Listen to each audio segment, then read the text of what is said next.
بسم اللہ الرحمن الرحیم۔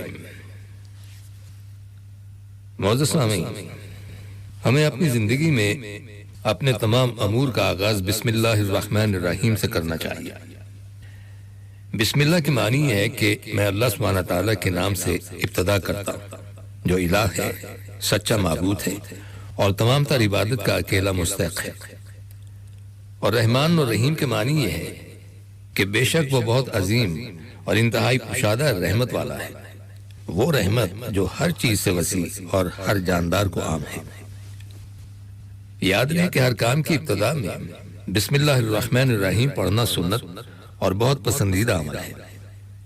خود نبی اکرم صلی اللہ علیہ وسلم نے اس پر عمل کیا ہے، اس کے پڑھنے کا حکم بھی دیا ہے اور لوگوں کو اس کا شوق دلایا ہے۔ آپ صلی اللہ علیہ وسلم کی حیات طیبہ سے یہ عمل باقاعدہ ثابت ہے کہ جب آپ صلی اللہ علیہ وسلم اپنے بستر مبارک پر آ جاتے تو بسم اللہ وداعت و جنبی پڑھتے۔ جب آپ صلی اللہ علیہ وسلم اپنے گھر سے باہر تشریف لاتے تو بسم اللہ توکلت علی اللہ پڑھتے۔ جب آپ صلی اللہ علیہ وسلم بیت الخلاء میں داخل ہوتے تو بسم اللہ اللہم انی اعوذ بک من الخبث والخبائث پڑھتے۔ جب کھانا نبی اکرم صلی اللہ علیہ وسلم کے پاس لایا جاتا تو آپ بسم اللہ پڑھ کر ابتدا فرماتے، یہاں تک کہ دنیا کے آخری مرحلے میں بندے کو جب قبر میں اتارنے لگتے تو بسم اللہ و باللہ والا ملت رسول اللہ کے الفاظ اپنی زبان سے ادا فرماتے۔ نبی اکرم صلی اللہ علیہ وسلم کا ارشاد ہے کہ جب تم میں سے کوئی کھانا کھانے لگے تو اللہ کے نام سے ابتدا کرے، اگر شروع میں بھول جائے تو یاد آنے پر یوں پڑھ لے، بسم اللہ اول و آخر۔ نبی اکرم صلی اللہ علیہ وسلم کا فرمان ہے کہ جب تم میں سے کوئی شخص اپنا لباس اتارنے لگے تو بسم اللہ پڑھ لیا کرے، اس سے انسانی شرمگاہ اور جنات کی نگاہوں کے درمیان ایک آڑ واقع ہو جاتی۔ نبی اکرم صلی اللہ علیہ وسلم کا ارشاد ہے، جس نے وضو کے آغاز میں اللہ کا نام نہیں لیا گویا اس کا وضو ہوا ہی نہیں۔ آپ کا ارشاد ہے، یوں مت کہو کہ شیطان برباد ہو جائے، یعنی اسے گالی دو گے تو وہ اس سے اتنا موٹا ہو جاتا ہے کہ پورے گھر کی مانند پھیل جاتا ہے اور خوشی سے کہتا ہے کہ میں نے اپنی طاقت سے اسے پچھاڑ دیا ہے۔ اس کی بجائے بسم اللہ پڑھ لیا کرو، اگر تم نے یہ پڑھ لی تو اس سے وہ اس قدر چھوٹا ہو جاتا ہے کہ مکھی کی مانند بن جاتا ہے۔ نبی اکرم صلی اللہ علیہ وسلم کا ارشاد ہے، رات کے وقت گھر کے دروازے اللہ کا نام لے کر بند کر دیا کرو، اس لیے کہ جو دروازہ اللہ کے نام کے ساتھ بند کیا جائے اسے شیطان بھی کھول نہیں سکتا۔ بسم اللہ نزول برکت کا سبب ہے، برے اثر کو روکتی ہے اور شر کے دفع کی ضامن ہے۔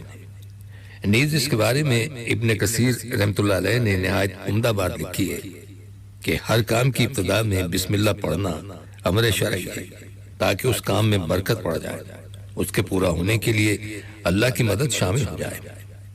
اور حدیث میں آیا ہے کہ ہر وہ کام جس کی ابتدا بسم اللہ الرحمن الرحیم سے نہ کی جائے تو وہ ادھورا رہ جاتا ہے، یعنی اس کی برکت اڑ جاتی ہے۔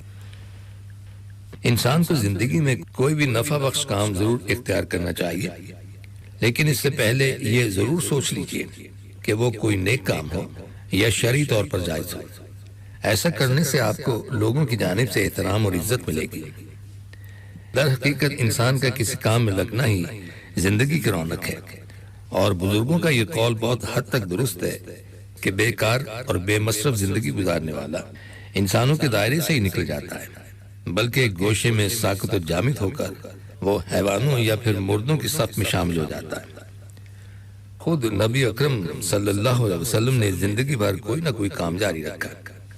بچپن میں قبیلہ بنو سعد کے ہاں، پھر مکہ مکرمہ میں بھی آپ صلی اللہ علیہ وسلم باقاعدہ بکریاں چراتے رہے۔ 12 سال کی عمر میں آپ نے اپنے چچا کے ہمراہ تجارت کی غرض سے شام کا سفر بھی کیا۔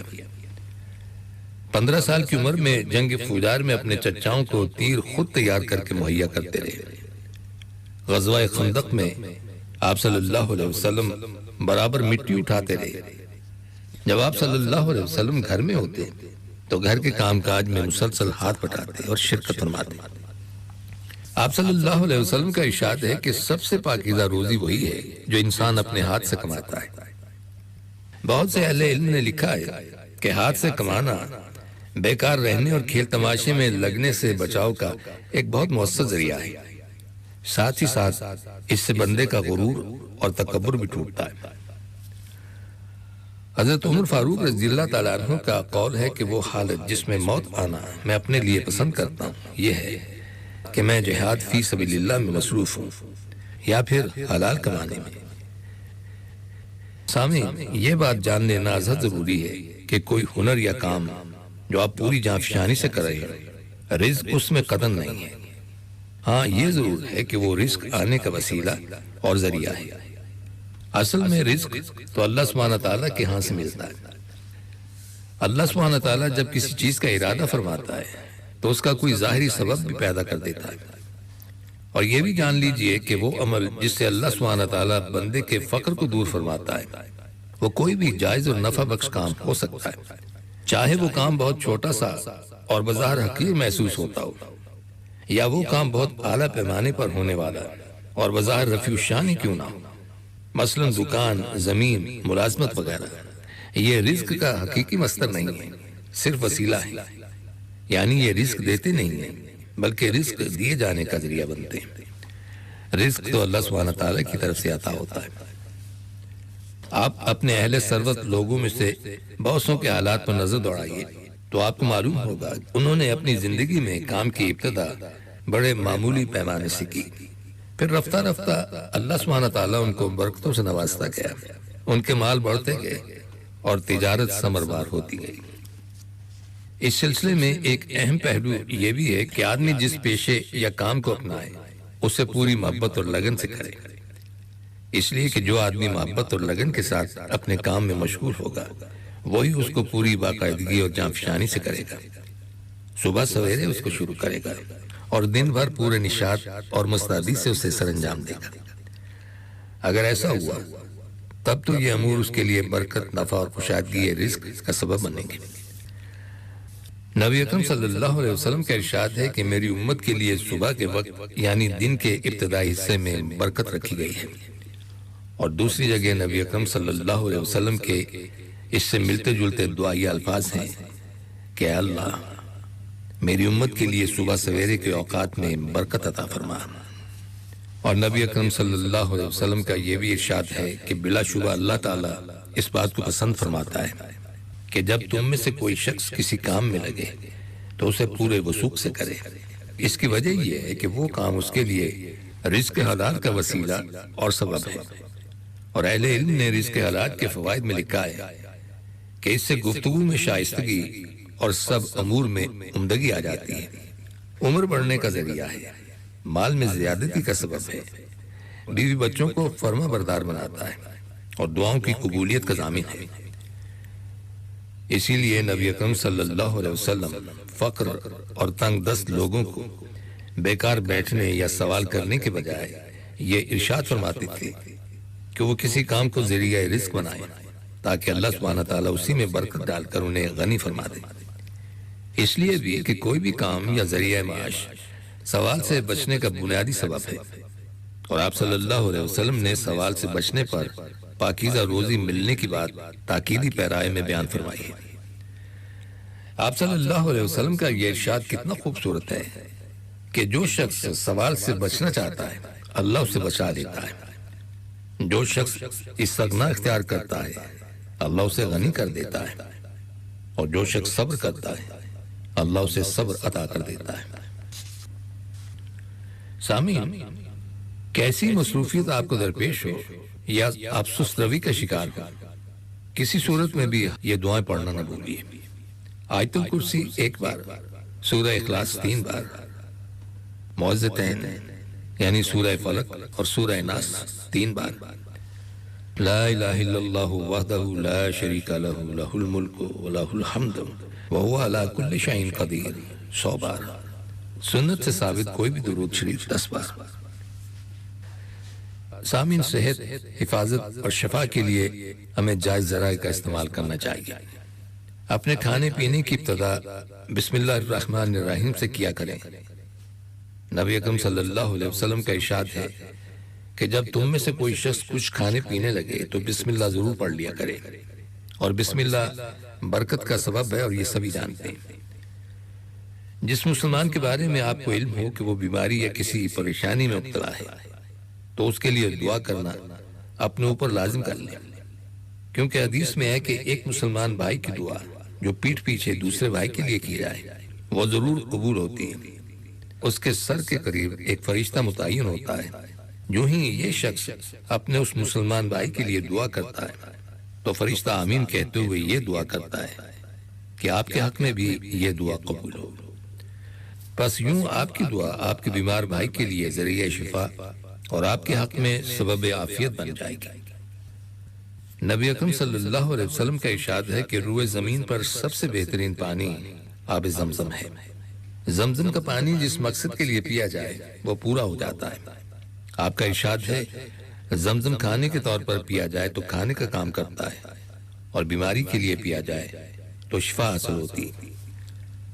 نبی اکرم صلی اللہ علیہ وسلم کا فرمان ہے جب کھانا لگایا جائے تو برتن کے درمیان سے نہ کھائیں، اپنے سامنے سے کھائیں، اس لیے کہ برکت کھانے کے وسط میں اترتی ہے۔ یاد رہے کہ برکت کے لفظ میں متعدد بھلائی کی چیزیں شامل ہیں، جیسے کھانے کا بڑھ جانا اور مقدار میں اضافہ ہو جانا، یا اس میں ایسی کیفیت پیدا ہو جانا کہ تھوڑی مقدار میں کھانے سے بھی پیٹ بھر جائے۔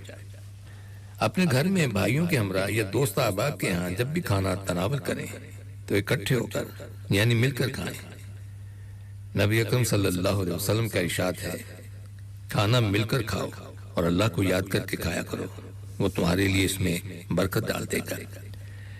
اس کے علاوہ نبی اکرم صلی اللہ علیہ وسلم کا ارشاد ہے اکٹھے ہو کر کھاؤ، جدا جدا مت کھایا کرو، اس لیے کہ برکت جماعت کے ساتھ ہوتی ہے۔ نبی اکرم صلی اللہ علیہ وسلم کا ارشاد ہے کہ کلونجی اپنے لیے لازم کر لیجیے۔ آپ صلی اللہ علیہ وسلم نے فرمایا تم کلونجی کو اپنے لیے لازم جانو، کیونکہ اس میں موت کے علاوہ ہر بیماری کی شفا موجود ہے۔ نبی اکرم صلی اللہ علیہ وسلم کا ارشاد ہے کہ روغن زیتون کھانے میں استعمال کیا کرو اور بدن پر ملا کرو، کیونکہ وہ بابرکت درخت سے نکلتا ہے۔ نبی اکرم صلی اللہ علیہ وسلم کا ارشاد ہے کہ شہد کا استعمال باقاعدگی سے کیا کرو۔ ارشاد باری تعالیٰ ہے فیہ شفاء للناس، اس میں لوگوں کے لیے شفا ہے۔ نبی اکرم صلی اللہ علیہ وسلم کا ارشاد ہے کہ پانی 3 سانس میں پینا معمول بنائیے، برتن سے منہ ہٹا کر۔ صحیح حدیث میں ہے کہ نبی اکرم صلی اللہ علیہ وسلم جب پانی پیا کرتے تو 3 سانس لیتے اور فرماتے یوں پینا بڑا خوشگوار، نفع بخش اور پیاس بجھانے والا ہوتا ہے۔ رات سونے سے پہلے سب برتن ڈھانپ دیا کریں۔ نبی اکرم صلی اللہ علیہ وسلم کا ارشاد ہے کہ برتن ڈھانپ دیا کرو، اس لیے کہ سال میں ایک رات ایسی ہوتی ہے جس میں وبا اترتی ہے۔ جو برتن ڈھکا ہوا نہ ہو اور مشکیزہ بند نہ ہو اس میں وہ وبا اثر انداز ہو جاتی ہے۔ تو سامعین، ان باتوں کا اگر آپ اپنا معمول بنا لیں گے تو زندگی خوشگوار گزرے گی اور بیماریاں دور رہیں گی۔ اور اگر کسی مرض یا درد وغیرہ سے سابقہ پڑ جائے تو سورہ فلق اور سورہ ناس 3 بار پڑھ کر دونوں ہتھیلیوں پر دم کر کے بشمول درد والی جگہ کے سارے بدن پر پھیر لیجیے۔ بخاری شریف اور مسلم شریف کی صحیح حدیث ہے کہ جب نبی اکرم صلی اللہ علیہ وسلم اپنے بدن میں کوئی درد یا بیماری محسوس کرتے تو سورہ فلق اور سورہ ناس پڑھ کر ہتھیلیوں پر دم کر کے پورے بدن پر پھیر لیتے۔ اور سامعین، ان کلمات کے ساتھ ہی ہمارے آج کے پروگرام کا وقت بھی اب ختم ہوتا ہے، اس دعا کے ساتھ کہ اللہ تعالی ہم سب کو صراط مستقیم پر چلنے کی توفیق عطا فرمائے، آمین۔ آئندہ ملاقات تک کے لیے محمود احمد کو اجازت دیجیے، اللہ حافظ۔